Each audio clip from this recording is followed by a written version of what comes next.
20 tahun ya. Ini jamaah kita, punya jamaah kita. Jamaah Nggak udah berapa tahun ini? 20 tahun ya. Ini laporan pribadi ya. Iya. Kodeknya Mas.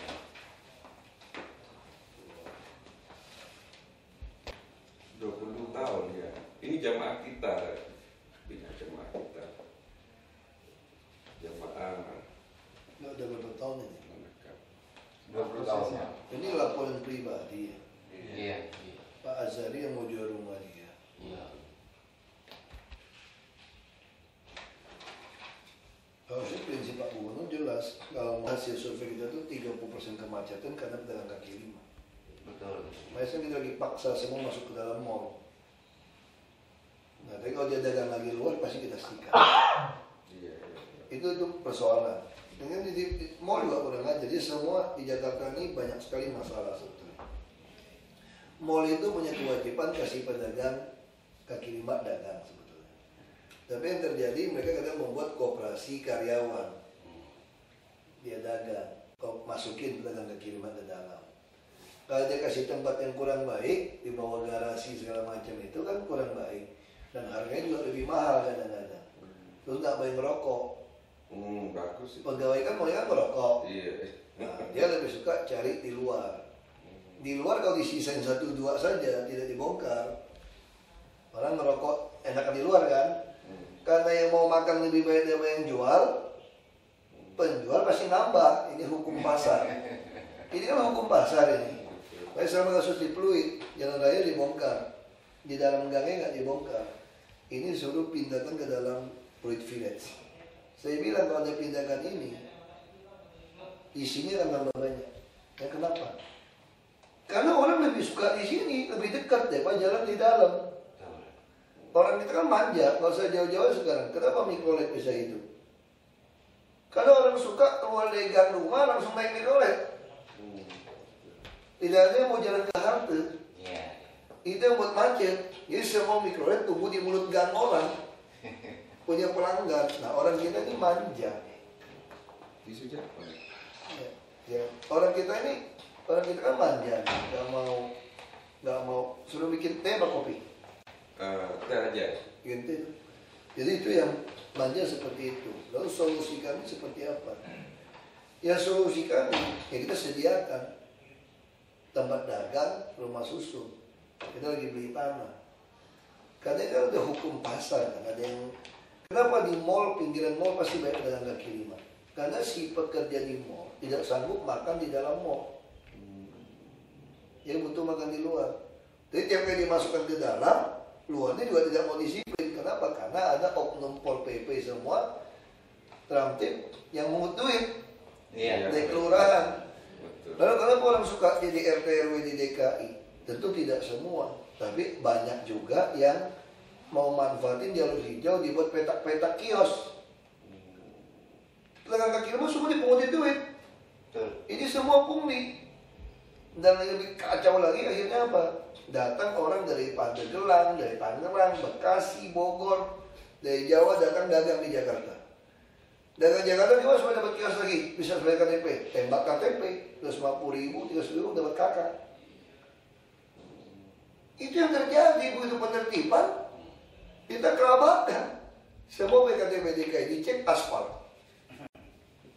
Dan nggak pernah ditindak, jadi orang nggak. Nah sekarang harus jauh-jauh, rumah susun. Kita bicara manusiawi lah soal rumah susun. Orang di pinggiran emperan, dibongkar kasih ganti uang, dapat uang, matok lagi di sana. Dia udah tahu masih dapat uang lagi, dapat rumah susun pura-pura terima. Rumah susun, ada yang mau beli, over kredit 45 juta, 50 juta, dijual. Dia seumur hidup gak punya uang 50 juta, baik lagi ke kali. Baik kita coba. Ada lagi orang yang mantek-mantek, orang punya kuasa kan orang kelurahan main-main semua, dijual dibeliin, sewain. Datang lagi LSM, lebih pintar lagi, maksa bagi lahan. Bagi lahan yang sewa saja kasih kalian jual. Kau bagi sertifikat, aku pengalaman di bupati semua. Bagi sawah mana orang yang kelola itu sawah, dijual bos. Jadi penggarap. Iya betul. Rakyat kita, kalau yang miskin, tidak perlu sawah, tidak perlu rumah. Ya. Dia akan jual. Yang mereka butuhkan apa? Rumah yang pemerintah dia pakai seumur hidup. Tidak bisa dijual. Itu aja dia masih nggak over kredit. Ya. Kalau saya nggak ketat, Jakarta mau bangun 1 juta rumah nggak cukup, dijualin semua. Iya. Mereka kita pidana 6 tahun. Lu kalau over kredit kita pidana, penjarain. Kalau kamu merasa terus menuntut tidak mau rumah tinggi, mau rumah 2 lantai, astaga, saya bilang sudah miskin masih nuntut mau 2 lantai. Ini Jakarta, Bu. Ini Jakarta, tanahnya mahal. Mana bisa Anda minta kita bangunin Anda tanah 1 lantai, 2 lantai punya rumah? Kami mau, kalau mau silakan transmigrasi, kami biayain. Kalau ada manusia bertanggung jawab keluarga, Anda suka tinggal rumah 1 lantai, kita kirim transmigran ratusan, dapat rumah, dapat gaji, kita pelihara terus sampai kamu berhasil. Kalau kamu mau di Jakarta, kita sediakan Marunda, Anda bisa kerja di kawasan industri. Jadi yang mainnya adalah orang-orang yang main tanah. Nah sama seperti PD Pasar Jaya. Sama seperti ini, kaki 5 juga masalah buat kami. Kita bikin lock bin, masuk ke dalam. Kenapa akhirnya kosong? Karena di luar masih disisain. Namanya pedagang kaki 5, pembeli itu lebih suka langsung pinggir jalan beli. Nah sekarang kalau kamu di dalam, ada temenmu masih boleh di luar, kamu ikut keluar nggak? Keluar, karena dagangan kamu sepi di dalam. Akhirnya di dalam buat apa? Disewa buat gudang. Kalau yang lebih kaya dia sewa lebih banyak. Jadi kita bangun lockdown semua, bikin kacau. Efeknya apa? Macet. Jadi kalau semua di dalam, pembeli mau masuk nggak? Masuk loh. Asal jangan ada yang beda. Jujur aja kita semua kaki 5 kita mau sikap. Jujur aja nih. Karena itu membuat kita macet habis-habisan. Maaf Pak, sebelumnya potong. Ini kan saya mau kirim bukannya ini Pak ya. Enggak, kalau yang tidak ganggu lalu lintas kita biarkan. Iya, sudah tidak mengganggu kemungkinan. Makanya ini saya mau minta UKM untuk cek. Enggak, saya mau minta UKM yang cek. Kalau biarin aja. Lokasi ini berjualan dengan PDAM. Nah kita mau tata Pak. Kita bisa tata. Nanti suruh UKM yang ke sana. Betul. Jadi memang apa? Kita sadar. Kenapa kita bilang kita mau izinkan UKM, mau izinkan PKL? Karena rakyat pegawai pekerja itu pekerja mall manapun tidak sanggup makan dalam mall. Makanya ada yang butuh makanan. Karena itu ada yang menjual makanan gitu. Ketemu. Nah sekarang kita lagi cari 1.500 tempat, termasuk rumah-rumah orang kita mau beli. Supaya apa? Supaya PKL itu bisa masuk di dalam. Tapi bukan dipindahin jauh-jauh. Jadi pasar ini kan terbentuk karena ada yang mau minta, ada yang mau jual. Ketemu nih, itu pasar. Jadi kalau dibangun satu tempat yang tidak ada yang mau minta barang, tidak ada yang jual, nggak akan ada pasar. Jadi selama ini pemerintah salahnya itu mindahin orang ke tempat yang bukan pasar. Siapa yang mau? Nah yang ada sekarang harus cari mana tempat ramai, misalnya kayak kebun kacang sekarang. Penuh kan di belakang hotel Indonesia ini semua nih, Indonesia nih. Kenapa? 3-4 mall, satu mall 8.000 orang, dia mau makan di mana? Pasti di belakang. Orang naik motor kerja, parkir mana? Parkir belakang. Ya RT RW kaya, gimana kita dicari tanah, siapa yang mau jual rumah di sini? Jual rumah kita bikinkan kasih masuk. Nah kenapa PKL? Kita ngomong jujur ya, PKL itu kadang-kadang bayar mahal. Kita tanya di Pecentongan, kita berkasus jual martabak dari maghrib sampai malam jam 11-12. Berapa kamu bayar? Yang resmi ada 20.000 Pak, ada tiketnya Pak. Itu juga nggak jelas masuk uang, nggak masuk ke kita tuh. Kelurahannya nih, ini itu fakta nih. Terus ada lagi nggak ada uang kerja apa, dia 40.000 Pak. Kalau dia pakai 2 kali 2 meter, 40.000, berarti dia sewa 10.000 per meter. per sepertiga hari ya. Kalau kali sebulan, ini PKL membayarnya berapa? 300.000 per meter. Bukan per hari, per sepertiga hari. Nggak sampai sepertiga hari ya, kira-kira ya 8 jam sepertiga hari. Nah, sekarang coba kita cek di mall. Kalau kita mau sewa di mall, bukan toko yang depan kan ada kios-kios gitu ya, pakai AC, granit, WC bagus. Berapa sebulan per meter? 120.000 saja Pak, 120.000. Nah, kenapa kamu nggak mau datang di situ? Masalahnya dia suruh bayar 2 tahun di muka. Nggak sanggup rakyat kita. Nah, lalu kita ada PD Pasar Jaya. Kalau dihitung-hitung hanya Rp500 per meter Pak. Rp500 aja loh Pak, per meter. Mau dong lebih murah kan dari semua. Jadi kenapa tidak mau orang masuk ke PD Pasar Jaya? Dia suruhnya bayar 20 tahun di muka. Nggak sanggup. Yang kuasa gitu banyak. Nah, kenapa Pasar Jaya itu bisa nggak laku? Begitu satu kios, satu tutup, yang beli ini si bos ini, sampingnya yang beli, yang kaya nih.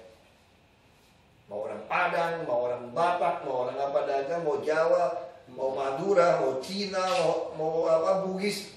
Tapi kalau dia lebih kaya, dia beli dong toko yang mau tutup. Padahal kan peraturan kan tidak boleh menguasai lebih dari 2 kios.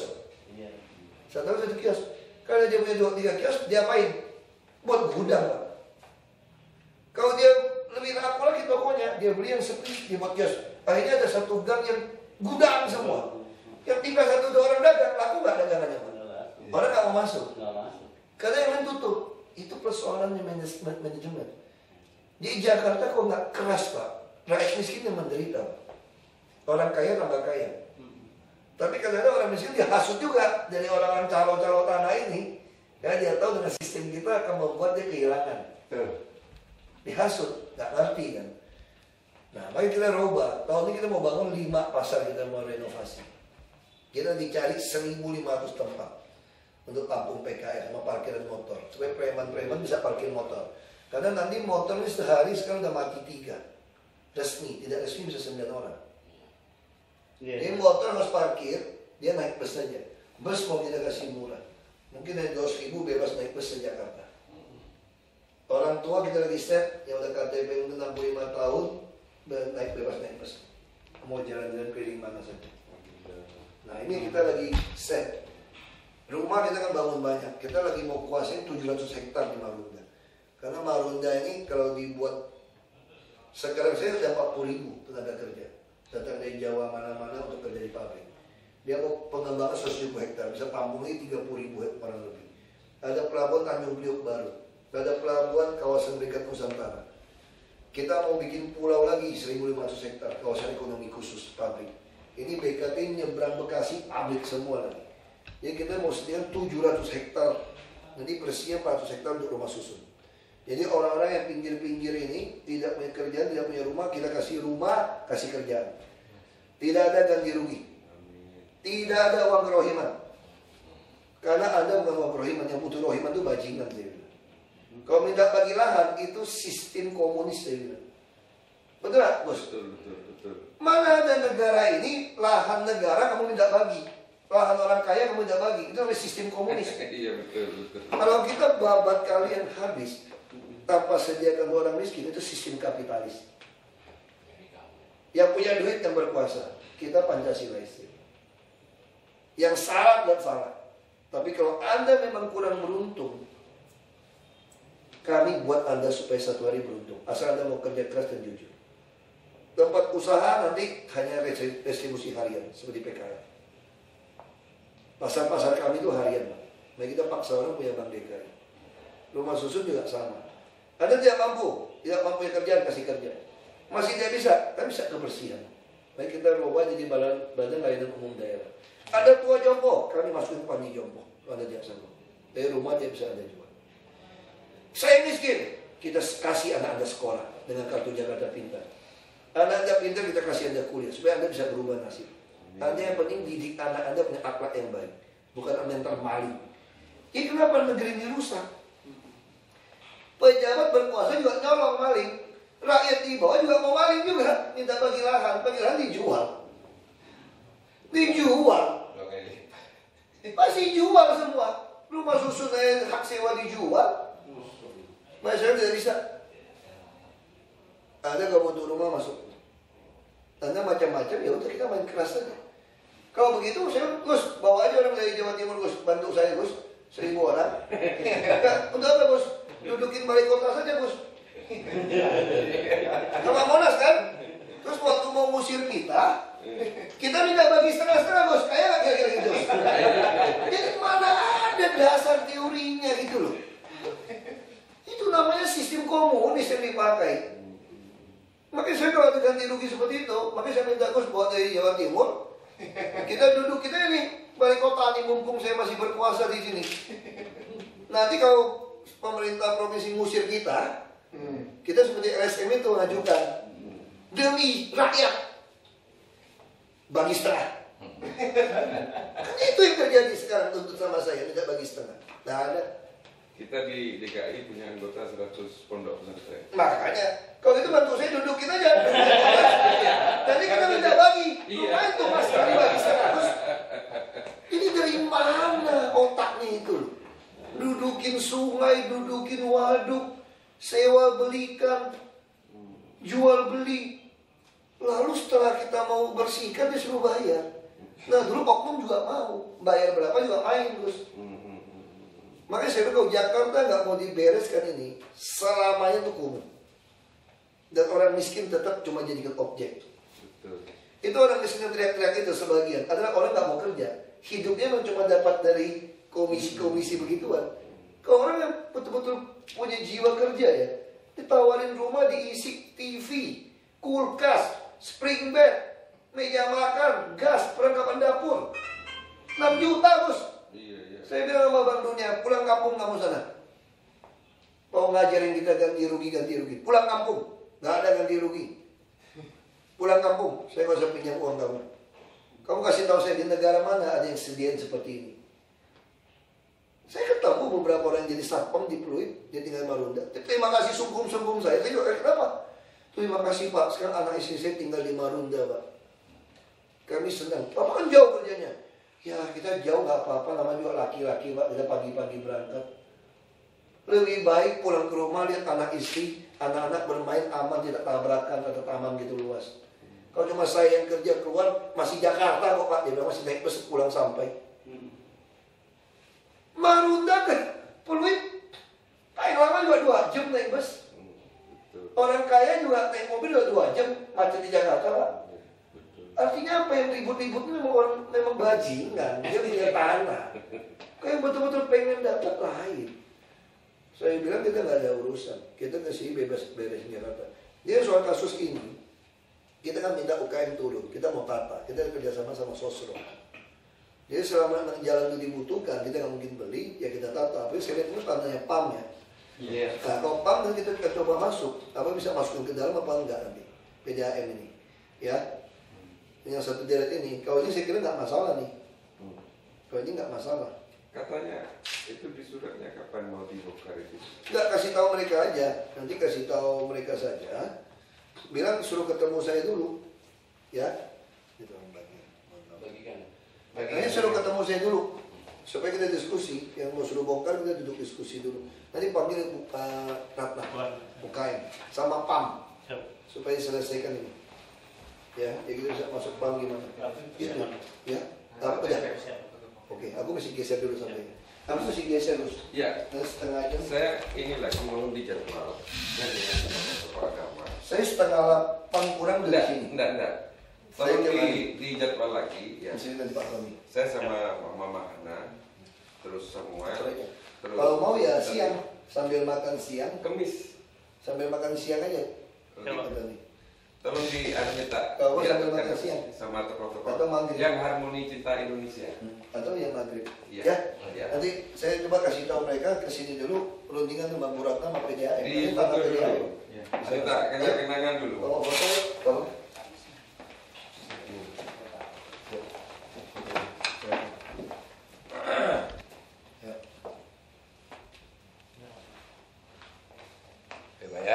Ya. 1, 1, 2.